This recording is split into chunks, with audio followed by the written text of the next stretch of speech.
अघिल्लो भिडियोमा हामीले राणा शासनको उदय कसरी भयो र जङ्गबहादुर राणा कसरी उदय भए भन्ने विषयमा चर्चा गरेका थियौँ। अब हामी जङ्गबहादुर राणा कसरी शक्तिशाली हुँदै गए त यस विषयमा हामी चर्चा गर्नेछौँ। कोत पर्वबाट सुरुवात भएको राणा शासनको सुरुवात भण्डारखाल पर्वपछि उनीहरू शक्तिशाली बन्दै गए।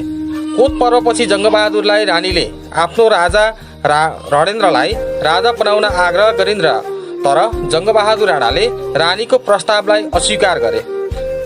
सोही मुताबिक काम नगरेकोले रानीले विक्रम सम्वत 1903 साल कार्तिक 12 गते राति भण्डारखाल बगैँचामा रात्रि भोजको आयोजना गरी जङ्गबहादुरलाई खानामा विष मिलाई मार्ने षड्यन्त्र गरेकी थिइन्।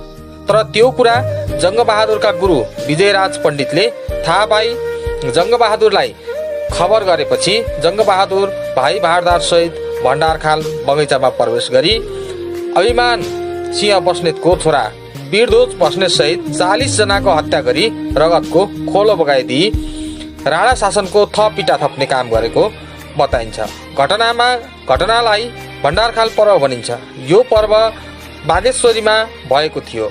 उनले आफ्ना राजा राजेन्द्रसँग सँगै बसेर खाना खाने क्रममा आफ्नो भागमा विष छ भन्ने कुरा थाहा पाइसकेपछि राजासँग खाना खानेमा क्रममा उनको खाना आफ्नो थालमा र आफ्नो खाना उनको थालमा सट्टीपट्टी गरी उनले खाना खान सुरुवात गरे।